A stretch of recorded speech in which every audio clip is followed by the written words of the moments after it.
Welcome to news అడ్డా. ఇక target YCP, BJP నయా operation. కేంద్రంలో బీజేపీ నేతృత్వంలోని ఎన్డీఏ ప్రభుత్వం ఆపరేషన్ లోటస్ ప్రారంభించింది. రాజ్యసభ సహా లోక్సభలో ప్రతిపక్ష పార్టీలకు చెందిన ఎంపీలను తన వైపు తిప్పుకునే ప్రయత్నం చేసింది. ఈ క్రమంలో తాజాగా ఎవరు ఊహించని విధంగా ఆమ్ ఆద్మీ పార్టీకి చెందిన 7 ఎంపీలను బీజేపీ తనదైన శైలిలో తన కూటమిలో చేర్చుకుంది. ఇది నిజానికి ఎవరూ ఊహించని పరిణామమే.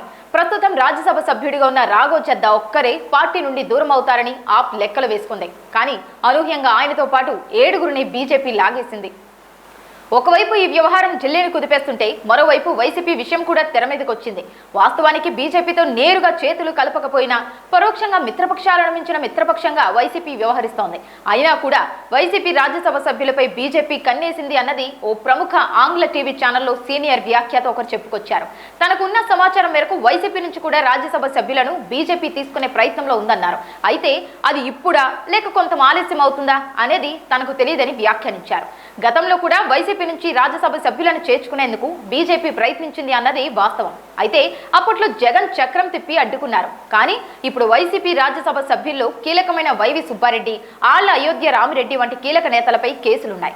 ఈ కేసులు ముసురుకుంటున్న నేపథ్యంలో వారు వైసీపీలో ఉండటం కన్నా తమకు సేఫ్ గా ఉండే జోన్లో ఉంటేనే బాగుంటుందని భావిస్తున్నారని తరచుగా చర్చలు జరుగుతున్నాయి. ఈ పరిణామాల క్రమంలోనే తాజాగా ఆప్ ఎంపీలను బీజేపీ తీసుకోవడంతో వైసీపీ ఎంపీల వ్యవహారం కూడా హాట్ టాపిక్ గా మారింది. ఎంపీల విషయంలో వైసీపీ ఎప్పుడు బేఫికర్గానే ఉంటుంది. ఏం జరిగినా సిద్ధమేనన్న ధోరణిలోనే జగన్ వ్యవహరిస్తున్నారు. ఇటీవల అరకు ఎంపీ బీజేపీ నేతలతో టచ్ లోకి వెళ్లారన్న వార్తలు వచ్చాయి. అయితే వాటిని ఆమె ఖండించలేదు. పైగా ఈ విషయాన్ని జగన్ కూడా లైట్ తీసుకున్నారు. వెళ్లేవాళ్లు వెళ్తారు, ఆపుదామా అని నర్మ గర్భంగా వ్యాఖ్యానించారు. సో మొత్తంగా ఎవరు ఉన్నా ఎవరు పోయినా వైసీపీ అన్నిటికీ సిద్ధంగానే ఉందన్న పరిస్థితి స్పష్టంగా కనిపిస్తోంది. ఇక ఇప్పుడు రాజ్యసభ సభ్యుల విషయంలోనూ అలానే వ్యవహరించే అవకాశం ఉందని తెలుస్తోంది.